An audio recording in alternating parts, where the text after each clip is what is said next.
police representatives in the country here, maybe the best, I would say. Pat, what do you think? The best? Representing more than 240,000 of our nation's courageous police officers. I want to thank the association president, a friend of mine, Mick McHale, who has been tremendous, who I call on occasionally to say what the hell's happening in a certain location. And he gives me the advice, and I was very honored to receive the endorsement. That was a great endorsement. We very much appreciate it, Mick. The entire leadership team is here today, representing large portions. What would you say the percentage of police in the country are represented in this room? Big portion? Yes, sir. Yeah, very big portion. I appreciate it. Also, I want to thank our Vice President, Mike Pence. He's been very involved in a lot of issues, but this issue is one of his very important ones, I think we can say, Mike, right? Thank you, Mr. President. We're here to discuss the unwavering support of our nation's courageous police officers and our determination to defend the safety of all Americans. I just spoke on Portland. I just spoke with Chad Wolf, who's doing a fantastic job at Homeland. And the courthouse is totally secure. It has been ever since we've been there. We had to move in about a week and a half ago because they were going to take down the federal courthouse. This is not even believable. You know, you tell these stories, it's not even believable. Homeland Security moved a team of very talented people, strong, tough people, and the courthouse has been in very good shape. They're not an offensive team, they're a defensive team. They're not allowed to be offensive, unfortunately. And you had radical anarchists, you had horrible people, you had agitators. There weren't protesters, there might have been protesters, but the ones that were the problem were absolute anarchists and in many cases professionals. So a lot of people have been arrested, and we've told the mayor, we told the governor, you better get in there and do your thing. And they finally, they should have done this 60 days ago. A lot of people have been hurt. A lot of law enforcement people have been hurt. And they should have done this 60 days ago. So now they've freed up the park, cleaned out the park, and they're moving their way. And if they have any other problems, we're going to take a very strong offensive force.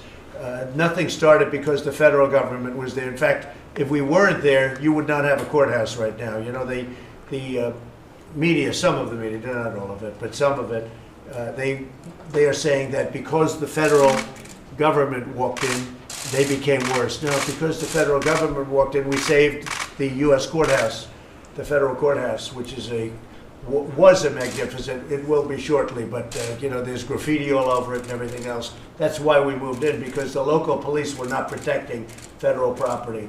So Homeland Security has done a fantastic job. I appreciate it. Chad Wolf and the entire team have been fantastic. And it seems to be cleaning up. And if it doesn't clean up, we're going to do something very, very powerful, because we have no choice. Not that I want to do it. I don't want to do it, but we have no choice.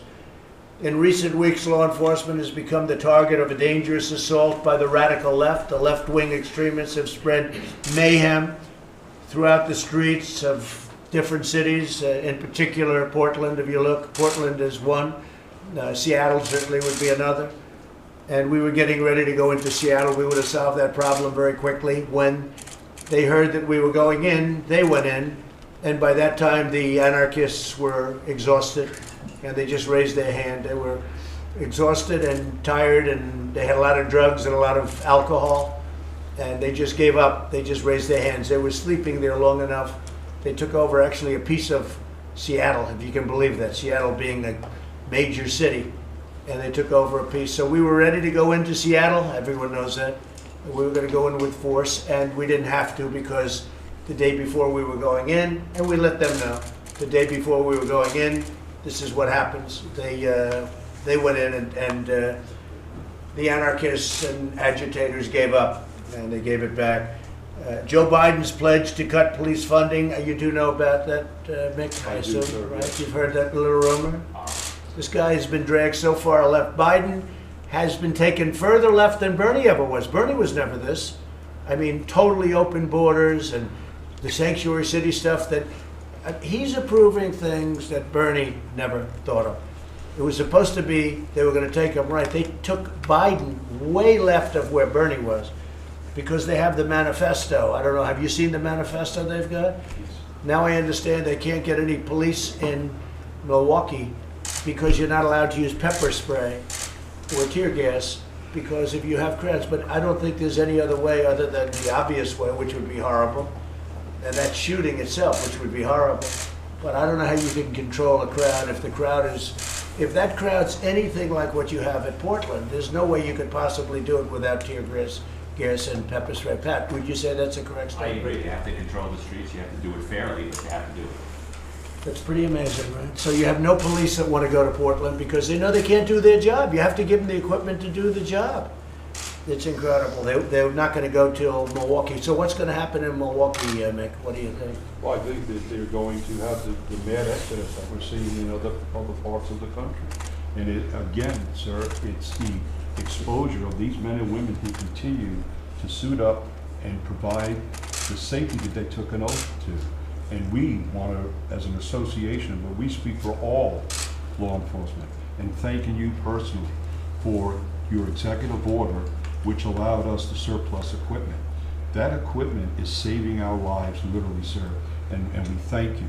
We thank you for all of us. Thank you. Yeah. No, that was very controversial. The previous administration didn't want to do that. We had hundreds of millions of dollars worth of equipment, really good military equipment, good stuff, and a lot of it was protective. It was defensive equipment, where like vehicles that are very strong in terms of defense capability, where you wouldn't get hurt with the windows are, you know, shatterproof, etc., and bulletproof.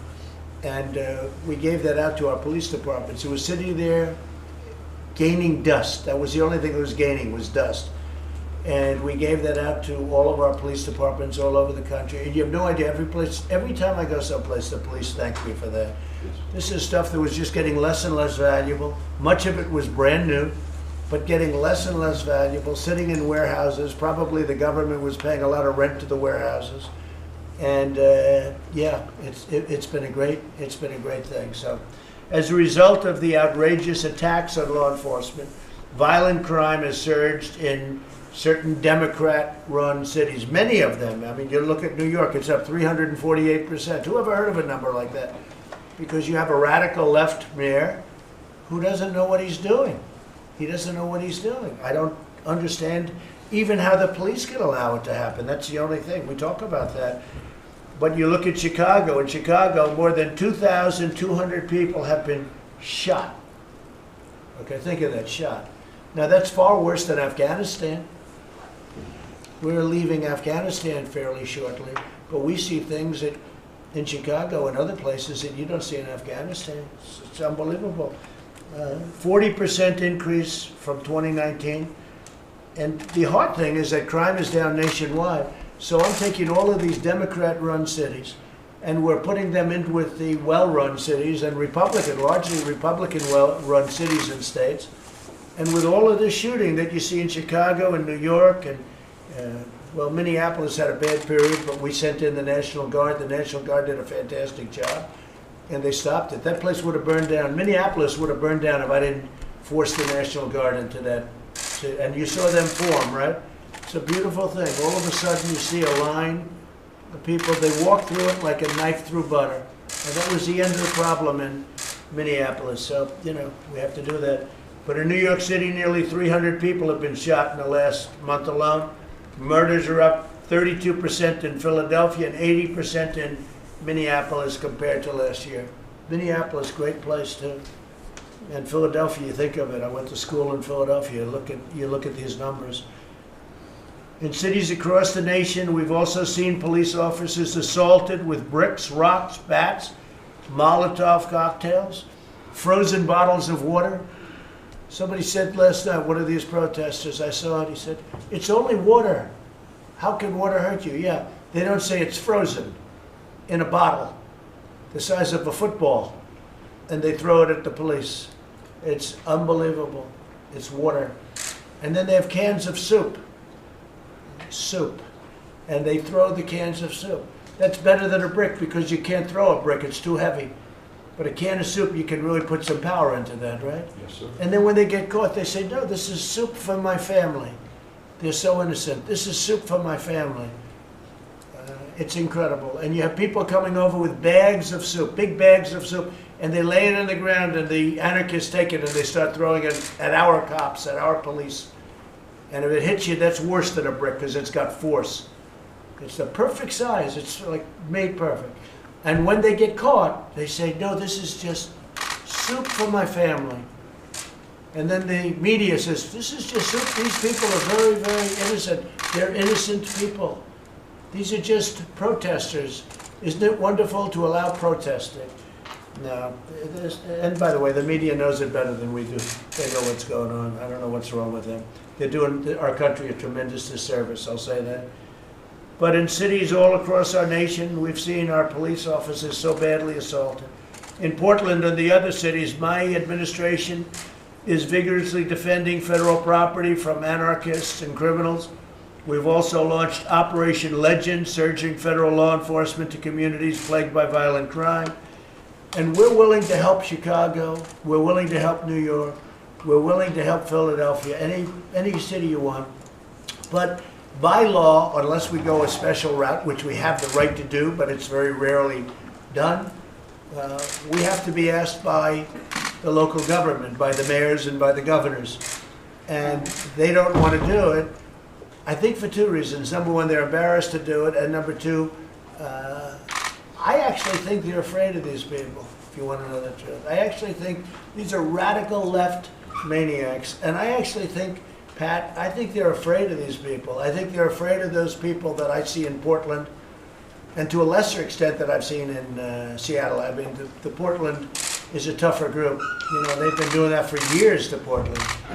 They've been doing it for years and years to Portland. And the police stepped down, and I don't believe it's the police's fault. They're not allowed to do it. They're good police, but they can do it. Let's see how they do tonight over the last night. It was a big step, but let's see how they do. So it's an honor to have the associations here. We have been with them. I've had endorsements from so many police, and I don't even say thank you anymore. I say, what's your choice? Your choice is me or somebody that has no clue what they're doing. And I say that kiddingly, but I sort of mean it, right? I sort of mean it. So our relationship with law enforcement has been outstanding, and with firefighters. I mean, you have firefighters that go to put out a fire, and people are shooting at them. They're literally shooting at them as they're putting out the fire. Guys are going up on ladders, and people shoot at them.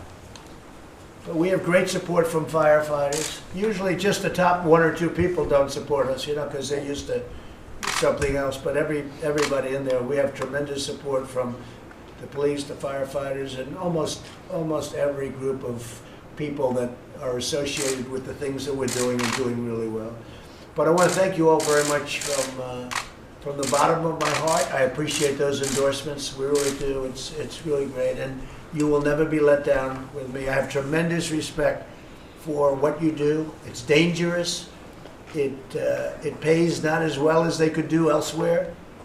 Many of the people, but they're discouraged. Many of the people, they do it, they love it, right? They love it. They would nothing they'd rather do. This is what they want to do. But it's a very dangerous profession. And we are going to toughen it up a lot because the mayors and the governors aren't allowing you to do your job. And you got to be allowed to do your job. When you see the things that we've seen in St. Louis, and by the way, you look at the last administration with Ferguson and all of the problems they've had. I mean, they had some problems that are doozies. You know, people said, oh, the last administration, they had this. That's what started a lot of this. If you look at some of the things that they had, I could name 10 of them right now. But we have to strengthen up because you're being told to do things that you know can't happen. In Seattle, they're reducing the force by massive numbers. In Portland, they're reducing their force. Can you imagine that? In Portland, they're reducing their force by massive numbers. But then the governor, like in Oregon, the governor said things that are just unbelievable. She doesn't want it to get better. The mayor of Seattle, the things that she said, we're going to have a summer of love. There's something going on that is crazy. Remember this, though, most of our cities are doing really, really well. And despite the pandemic, and we're doing a good job on that, we have vaccines that are really getting close. We have therapeutics that are really getting close. But despite all of that, these cities are doing very well, and law enforcement's at an all-time good. So most of it's good. We only talk about the bad, but most of it's good. Pat, would you like to say something in representing our New York's finest? And we'll go around the room a little bit. We sure do. You know, in our city, we're going through a difficult time. We have a progressive mayor that's anti-police, a city council that's anti-police, and the state house is anti-police. So they're changing the law where it's becoming impossible to do our job. And remember what our job is, to keep folks safe. You do that by helping the good people, going after the bad people. They're stopping us from doing that. So we come down So if a here. mayor tells you, you can't do that, you cannot, your job is to keep people safe, right? That's So is that a higher calling than listening to a mayor?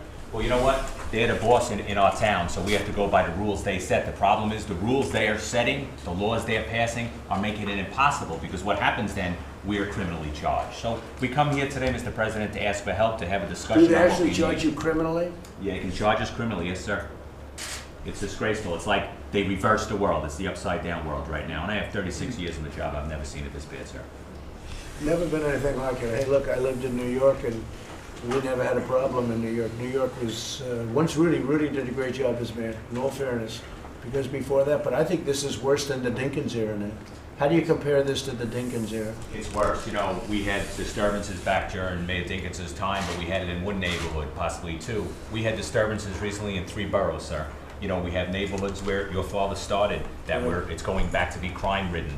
Into Manhattan, where you did so much building, it's starting to go back to crime-ridden, where they looted in Midtown. So obviously there's a And problem. with Dinkins, if you go back to that period, everybody respected the police, and the police were allowed to do their job in all fairness. It was never like, we're going to cut our police force. It was always, we're going to get more police, in all fairness. And then Rudy came in and did a great job. So, you know, it's one of those things. I think you have to do what you have to do. I mean, you have to keep people safe. You have to keep people safe. Go ahead, please. Mr. President, it just, you know, the level of attacks that are going at us, going after our qualified immunity, going after our due process rights, it's a complete assault on the people who are paid to protect the citizens. And if we can't do our job, in Massachusetts, they want to file bills that we will not be able to put our hands on somebody unless we're arresting them. So if we're dealing with disorderly people, intoxicated people, people with mental health issues, trying to get them into an ambulance, get them to a hospital, we could be sued. And you can be sued individually or as a force? Individually. So are they taking immunity away from you? They're trying very hard, Mr. President. Yeah, that's the next move. You know, they want to take immunity away from police so that if you do what you have to do and you do it right, you can get sued. I mean, the whole thing is just crazy. So you're having a hard time in Massachusetts? Yes, Mr. President. We're working very hard. The unions are sticking together, working very hard, and hopefully we can curb some of Is this. the governor trying to help? It hasn't gotten to his desk yet, Mr. President, but we're hoping that we've made some very solid arguments on all these issues where he can slow the process down. You guys have to stick together. You got to do what you're doing. I mean, you can't let it happen. You know exactly. For instance, when you have a problem in Massachusetts, are you allowed to use pepper spray? Yes, Mr. President. So you are. Do you think they're going to end that? Are they thinking about it? That is one thing they have not gone after, Mr. President. Because They it's are going impossible. after- They are going after our canines. They are going after the tear gas. And our canine officers. How are the canines? Very effective, I would imagine. Yes, Mr. President. In multiple areas. Yeah, right. And they're going to stop with the canines. They are trying to limit their use, Mr. President. And how about you, my friend? We represent almost 33,000 law enforcement officers in the state of New Jersey. And, you know, I was talking this morning with these guys and I said that the defund the police is already, the experiment has already proven how poorly it is throughout the country. In New Jersey, they're talking about the new use of force policy with proportional force. And my response is, if you want to see a fair fight, go to a wrestling match where 185, you know, fights 185. We want to end these resisting cases as quickly as possible. There's nothing pretty about somebody resisting arrest. And if you're going to use proportional force, it's going to, So what does that mean? That means you can't put 2 on 1, you can't put 3 on 1. What does that all mean? You mean you have to give the criminal a chance? Is that what We they're have to saying? fight fair, I think, to place them under arrest. We have, That's one I've never even heard of. Have you heard of that one, John? That's one. No, sir. but nationwide, you know, it's proportional. It's use of force continuum. You can always extend, you can always go up in one level. And in New Jersey, the discussion now is the proportional use of force, which to me is going to make us look worse on the street. You know what people don't understand is that the people, the voters, are with you guys 100%. I'll bet you if you looked, it would be really, I don't want to say a number because then they'll say, oh, he was wrong on the number. The number is, 2 points lower. It would be tremendously, it's a tremendous number. The people of our country love you guys. The people of our country want protection. They want safety. And what they're doing is they're just stripping, this radical left movement is stripping you of everything. And we're not going to let that happen. How about you?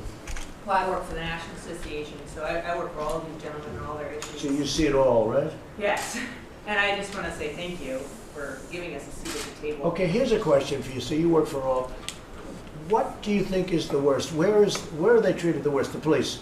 Where are they treated the worst? And where is the biggest onus of problem? In other words, who here at this table, and this is just a small group of what we have, what area is treated the worst? Is it New York? Is it Massachusetts? You just said something. Although what I heard from New Jersey, I'm shocked because I know those great troopers on the highway. They pulled me over on occasion for speeding. For speeding, I haven't got one of them recently, but I'd get pulled over and I'd look at those guys. I'd say, that guy, I'm not going to mess with that guy. But who do you think is, what area is treated the worst, meaning they've taken their power away? I don't think there's just one area. We hear from our membership across the country about various attempts to handcuff cops and their ability to do their job. I just think it depends on the area and what policies people are trying to push. I think cops across the country are having a very difficult time doing their job with very little public support. Obviously, the most of Americans. Well, you have really public support, but it's sort of that Right. silent majority that we Yes. talk. But it's not a silent majority; it's a massive majority. It's not anything Right. about the word majority is not a good enough word. You have tremendous public support, and these people feel they have to do this. The politicians, in order to stay relevant in this far left movement.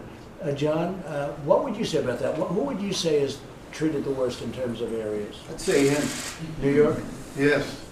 Yeah, listen to the Pat One yesterday. of the worst, Pat. It can't be much worse than that. It's getting worse by the day. Each morning you wake up, first you get a text on the number of shootings and deaths you had the night before. Sir, you remember when you were building in Manhattan and crime was out of control.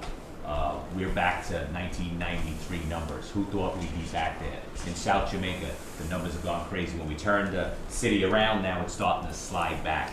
I'm worried about the slide, sir, but the slide's going to continue. And you could solve that rather quickly if they gave you your power back, right? We've proved it. We've done it. We want to do it Yeah, again. no, it's easy. It's very, I mean, for you guys, that's what you want to do. That's our job. And This is remember, hard. What you're doing now is hard. This is hard, and what folks in our city hall forget that, we're police officers, we have a shield and a chest, but we're also citizens. We're also in the church, synagogue, or mosque. We're also at the same street corner, dropping our children off, going to the same schools. We're in the same shopping malls, the same grocery stores. So we're part of the community, and they're trying But to cut Pat, us I out. remember 2 years ago, 3 years ago, when the police didn't respect the mayor. They haven't changed, in all fairness. But they would literally turn their back on the mayor. And he was really working hard to get them on his side. And now it's almost as though it's just the opposite. And why is that? You know what? It takes more than words. You can read from a script as your actions. You can say you support police, but then pass laws that hurt us, so we know it's not true. If you remember when we turned our back on the mayor at the time, we had just had 2 police officers assassinated. What folks don't understand is we went to City Hall and begged that they stop the rhetoric. We said someone's going to get hurt. You know what happened? It was worse. They got killed. Ramos and Lou were assassinated in our favorite borough, Brooklyn. So it was a serious time, but it's gotten more serious since then, sir. And do you see it turning around? Do you see it going back where the politicians are going to get smart? Because the think- numbers will get bad. And Yeah.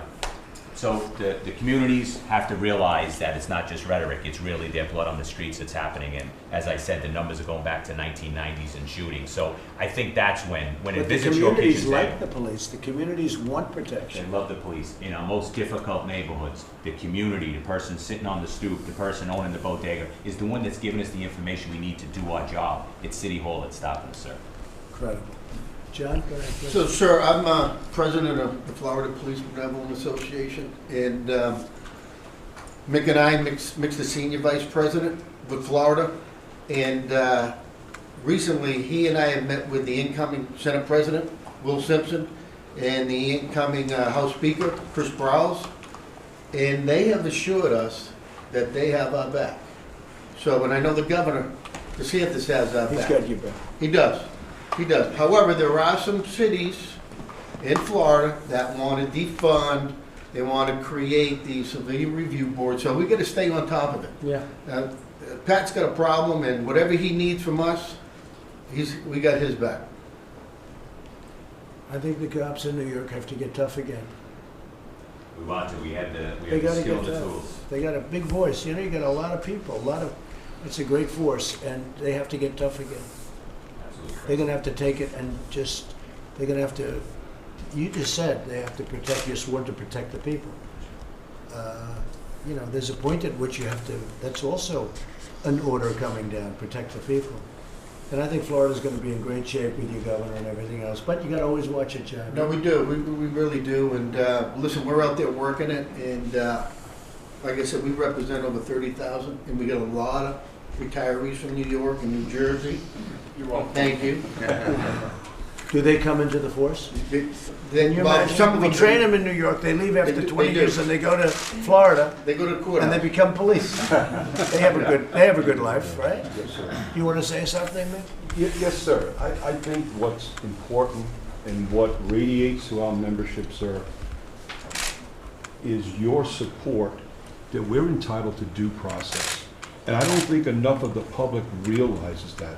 But your message, getting behind our profession and simply saying, we have due process as part of our state constitutions, and obviously we have a national due process that we're entitled to. That's all we ask for. Again, they're going each and every day under attack, but they raised their hand, they took an oath, and they're not going to give up. And it's your message, but it's your administration. The Attorney General has been to many of our cities, many of our functions, and he delivers the same message, and it's always from you, sir. We got your back.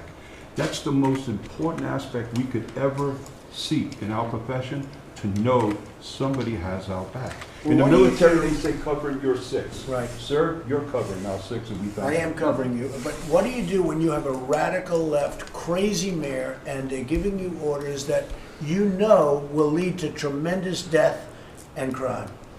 Are you allowed to do your job, or are you gonna have to listen to this crazy man that got appointed? Is there something you can do? Because I'll tell you, if you don't do your job, you're gonna have certain cities in this country that are gonna end up like Portland. The mayor goes into the crowd the other night, and I watched very carefully, and I saw exactly what happened. He was excoriated. They went after him. It was incredible, right? Yes. And shouting at him, resign, get out of here, we don't want you, horrible. And yet I watched on NBC News, Lester Holt, on your news, Peter. If you watch that newscast, it was a big, beautiful thing that he went in with the people. They didn't show the shouting and the get out of here, and they were rough. They would have ripped him apart. Peter, he had 5 bodyguards. 5 bodyguards. If he didn't have those bodyguards, you'd be talking about a funeral right now, because they were looking to do a bad thing on him. And he got out with his life. And yet I watched NBC, I was watching for some reason, NBC Nightly News, not even MSDNC. I'm watching NBC Nightly News, and if you watch that, it looked like he was a man of the people, the mayor. They would have ripped him apart. It just shows you, you need some help from the media. You need a little fair help from the media. What would you say, John? I agree, Mr. President. I'm from New York City also with Patty, and I cover South and Fifth Nation, Manhattan South. the old show Beretta, if you remember? Their theme song was "Don't do the crime if you can't do the time." They're not doing time anymore, and the police want to do their job, and they're out there doing their job. It's not even a revolving door anymore. It's an open door where it comes right back out. The riots, the same people looting, were arrested 3 nights in a row. And they went back out the next day with their teams. The police want to do their jobs. They want to protect the communities. They love their communities. And yet they go after General Flynn, who did nothing wrong. No relation. They go after General Flynn, I know, I was just saying, you look like his brother, maybe a little bit. Slightly different, John. But they'll go after General Flynn and these people Yeah. that did nothing wrong. They desecrated St. Patrick's Cathedral.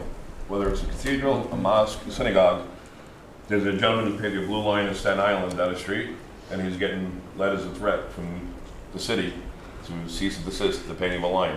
The buildings all over Manhattan are scribbled with anti-police messages and other things, and nothing happens. But you paint one blue line down the street, and they want to summons you and possibly arrest Good you. point. It's true.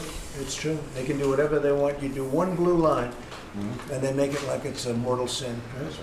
That's terrible. You ever think you'd see that? No, sir. And this has been happening now for a long I time. would never thought there'd be torturing police vehicles in Manhattan, lighting them on fire. And you could stop it instantaneously if you had the orders, right? Yes, sir. Instantaneously. I saw that. Jumping on top, hitting them with sledgehammers, And the And cops want to stop it. They and they do. want to stop it. Yeah. Oh, they'd stop it very easily. Please, go ahead. Well, greetings from the great state of Texas. Right. From the president of. Well, you're in pretty good shape in Texas, right? Some places. A couple of places are a little shaky, right? I actually served in the state capitol in Austin. Not such a good place there. The rhetoric that's being pushed by certain segments of the population, they don't understand. Everyone that goes to work and takes a job as a police officer, or the vast majority, are there to make a difference and to protect their communities and to serve. You're going to get to a point in America, if this continues, where you're not going to be able to find people that are willing to take this job. We don't make the laws. It is We a big problem. enforce. Who's going to want to take a job where you don't have the backing of the people running the city, the elected people running the city? It's becoming a problem. Yes, sir, it is. It's becoming a major problem all across the nation.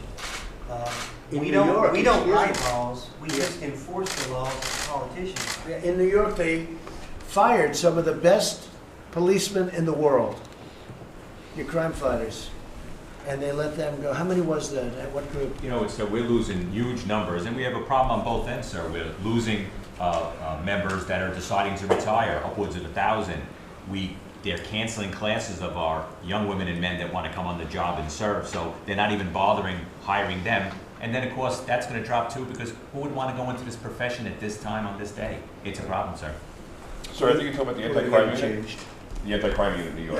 Yeah. That unit. The anti- That's what I did before I became on the board. Were you on the unit? Yes, sir. And patrols out there every day, they answer the radio. They're in uniform, and they respond from call to call, and the calls are getting so much more increased. Those guys in plain clothes, they went out and they looked for the bad guys. And they took the guns off the street. And they really, did they have more shootings? Of course, because they don't want to go in head-to-head with the guys with the guns. As soon as they canceled that unit, that weekend, that's when the shootings rose incredibly. Yeah. And the bad ones knew it too, Oh, yeah. because they know the guys and they say, hey, we're not going to mess around with these guys. And now all of a sudden they heard they were fired. Oh boy, we have a free reign. That's what happened, right? Yes, sir. They went back to So patrol. simple to understand. It's so simple. If the media is part of the problem, because they don't report the news the way it is. They don't report it. They make it look like these are wonderful people. I watched New York. I watched them burning storefronts and going crazy. I watched in Minneapolis, you have this guy from CNN with a camera. The city was burning behind him. And he's talking about what a lovely group of protesters. It's really disgraceful. The media is a big, I call it the opposition party. The media is a big part of the problem. This really the fake news. It's a big part. They don't report it because it's common sense. It's so simple to understand. Hopefully Texas will be in great shape, okay? How about you down there? How are you? Mr. President, thank you very much. I'm Bill Johnson. I'm the Executive Director from NAPO, and I kind of have a similar perspective to Andrea did in terms of nationally, all the problems that we've got, big cities, small towns. Okay, so I'll ask you the same question. So where are you having the worst time? I think, obviously, the violence that's going on in cities like New York City and Portland, Oregon is horrible. What about Wisconsin, where they take the pepper spray and the tear gas away? What about that? Those are difficult also.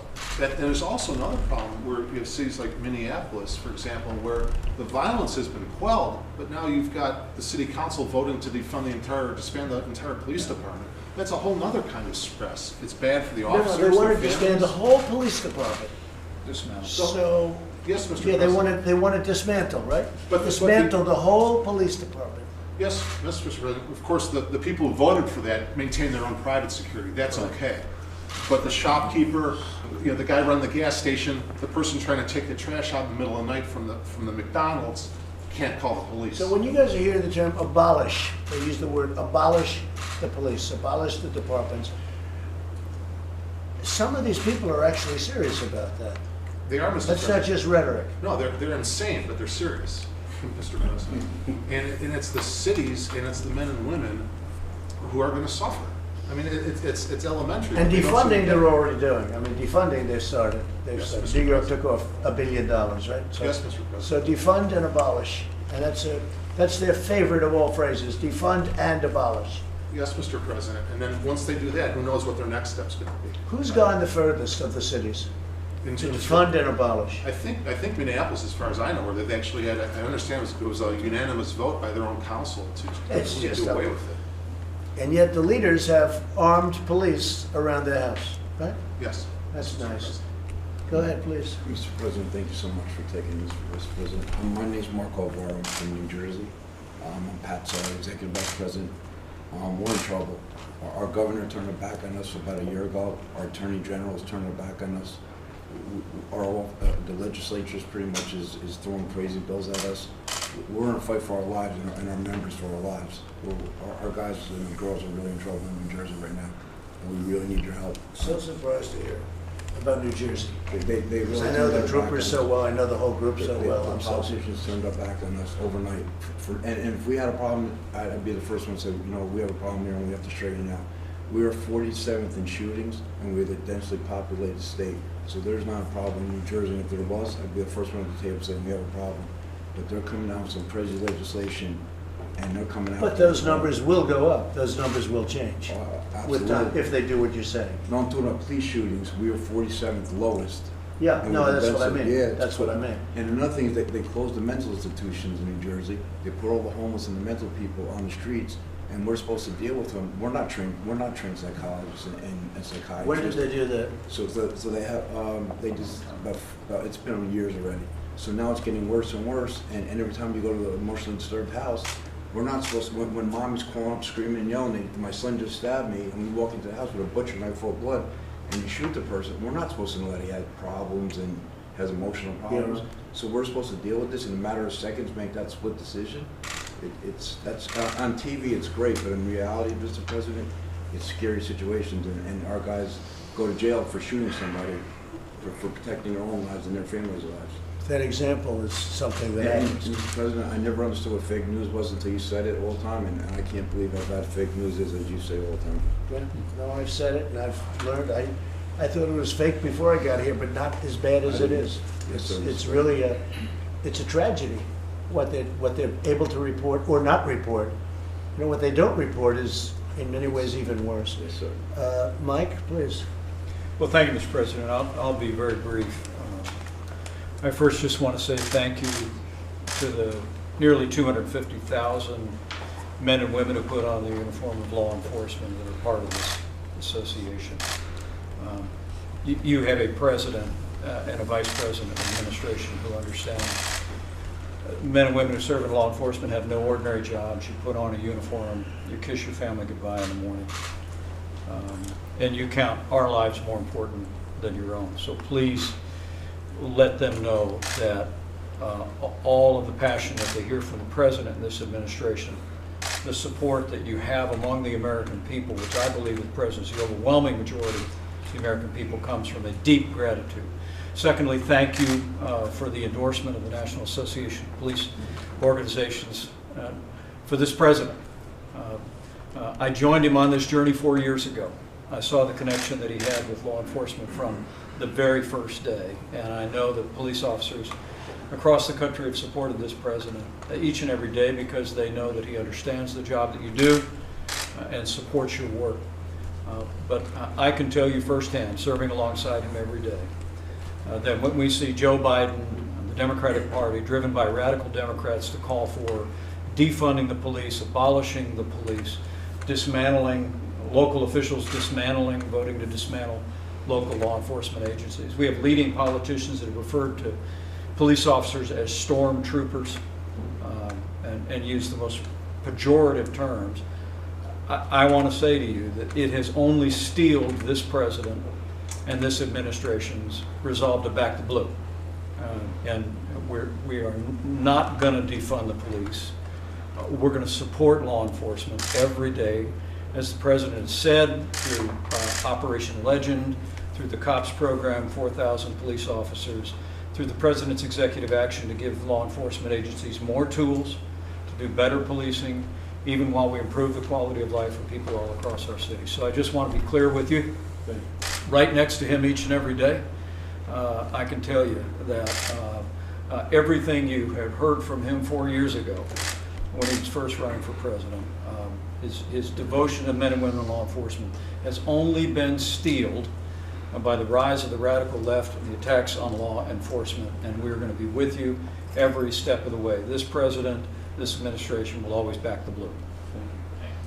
And we're working on additional support because you need we're the opposite of defund. Yes, sir. And you're talking about peanuts by comparison to what they do and the damage they do and the lives that they destroy.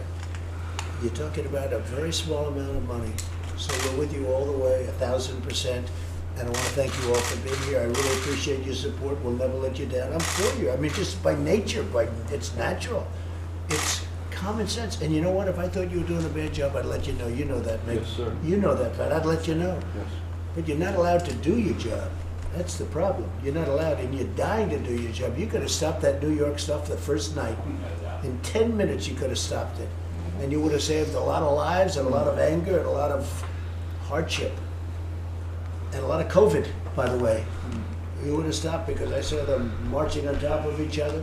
You would have saved a lot, and you wanted to do it, and they wouldn't let you do it. I saw that. They wouldn't let you do it. They were going actually the opposite way. Turn your back, and then people start getting hurt. That had nothing to do with it. They were getting hurt. They just don't let you do your job. All right. Well, I want to thank Jennifer. Mr. President, Go ahead. on the negotiations with Congress, Yeah. I think the Democrats are hoping to hear directly from you on what you support. Would you be willing to spell out I think what the you back? Democrats don't care about the people of our country. I really don't. I told my people, the Democrats do not care about the people of our country. They don't want to do what you should be doing for the people of our country, whether it's unemployment or anything else. And all they care about is the election. And they're going to lose the election. You see what's going on with the polls right now. I guess we just got one over 50%. Rasmussen just came out.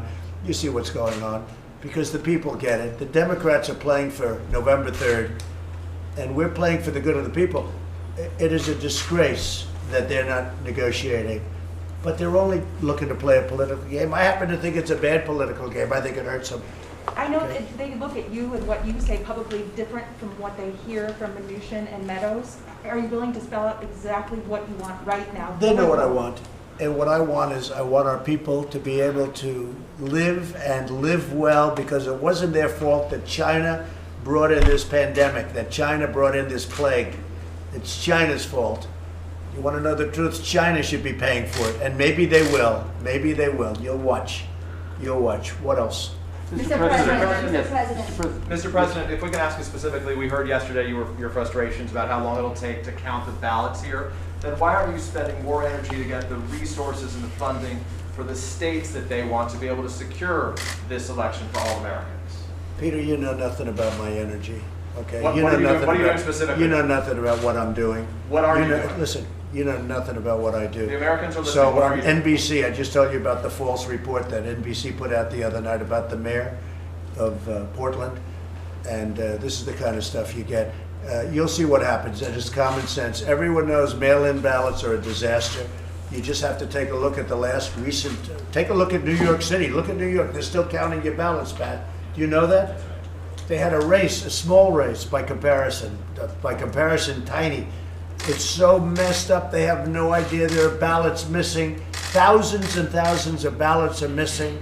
They think they're going to send hundreds of millions of ballots all over the United States and it's going to come out.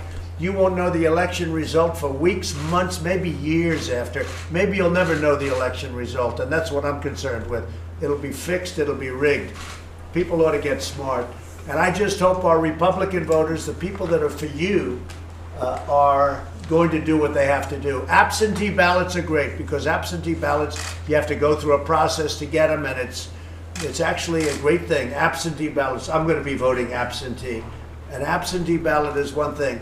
A universal mail-in ballot is a disaster. These governors are going to send out millions of ballots. They don't even know where they're sending them. I already have friends that got ballots for a son who died 7 years ago. They got, you don't even want to talk about it. But the media knows this. Actually, the Washington Post wrote a great article, of all groups.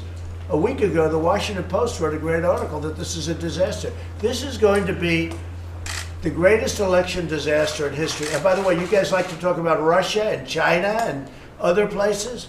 They'll be able to forge ballots. They'll forge them. They'll do whatever they have to do. People should go and they should vote or do an absentee ballot. So what are you doing, Mr. President? Sort of security. Say it. The military predominantly votes by mail or absentee. Absentee. And so... You didn't understand me. I said absentee ballots are actually a very good thing. Absentee ballots are secure and they're very good. But universal mail-in are a disaster.